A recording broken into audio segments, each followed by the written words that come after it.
Hello, welcome. This will be the beginning of a series of horror stories, ghost stories that I hope to bring to you every day until Halloween. And today I want to share a true story, one that happened at my old house. Let's get started. I used to live in a one-story house in the suburbs of California. To give you a sense of the place, as you walked in the front door, you'd immediately see the living room with a small couch and a TV, and to the right of that was the kitchen, and there was a long hallway that connected this to the rest of the house. Now, as you walk down this hallway, there's a bathroom on the left and a room to the right. That's the one my brother slept in. Once you got to the end of the hall, it kind of forked.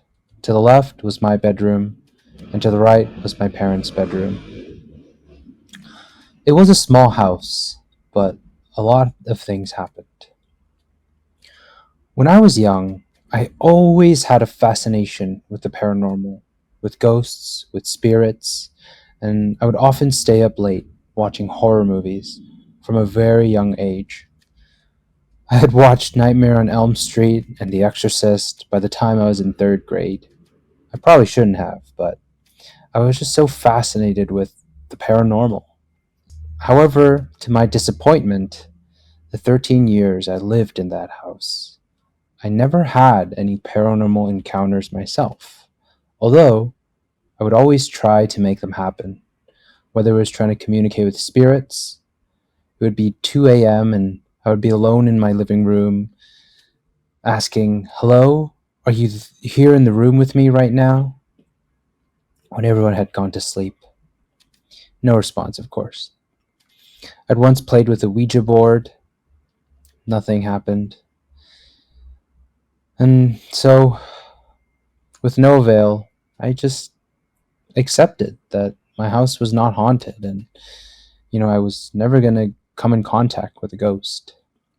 Years later, I'm in a car with my mom, my dad, and my brother. And we're driving somewhere, and somehow we got into the topic of ghosts. And my mom very casually says, "Oh, yeah, our old house used to be haunted." And I'm like, "What? How do I not know this?" She said, "Yeah, we didn't want to tell you to when you were so young, but when we used to live there, there was this boy, this little boy that my mom remembers meeting on two separate occasions. The first, she had gone up late at night to go use the restroom. And remember how I laid out our house?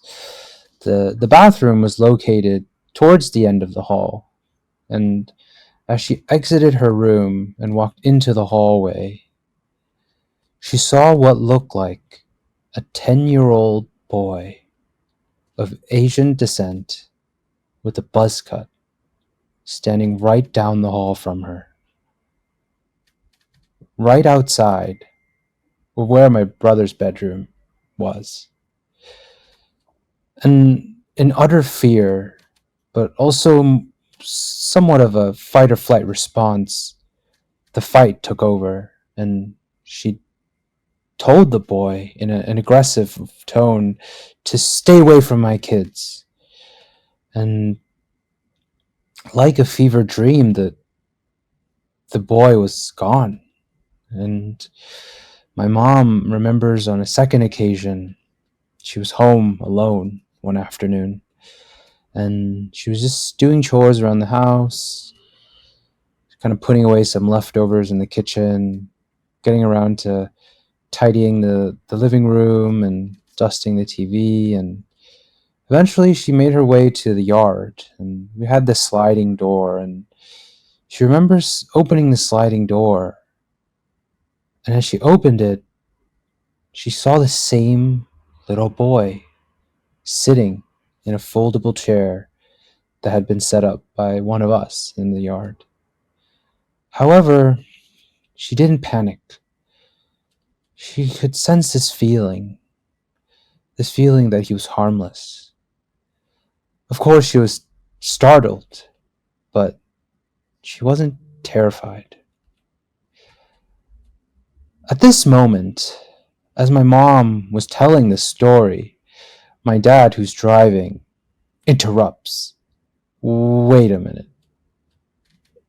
Asian boy, about 10 or 12, right? Like this tall, with like a buzz cut? I've seen him before, my dad says. My dad remembers he was renovating our garage one day, and this garage is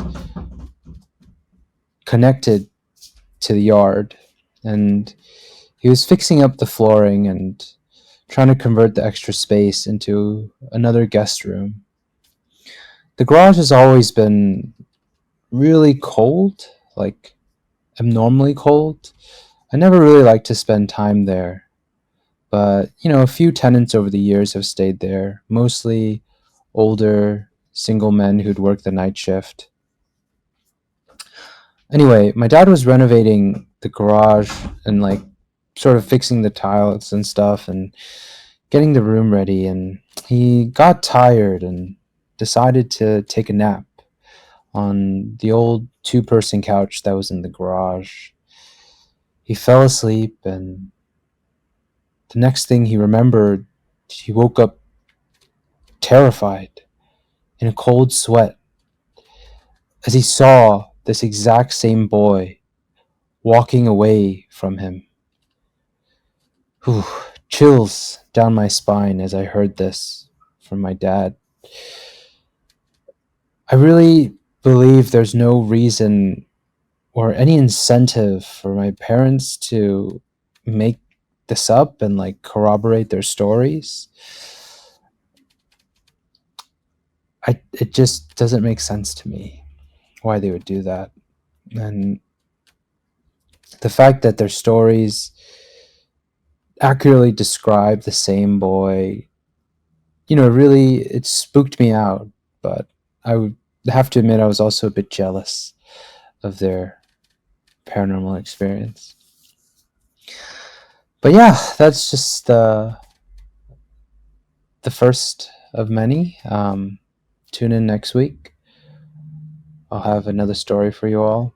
Anyway, thank you for listening. Happy Halloween.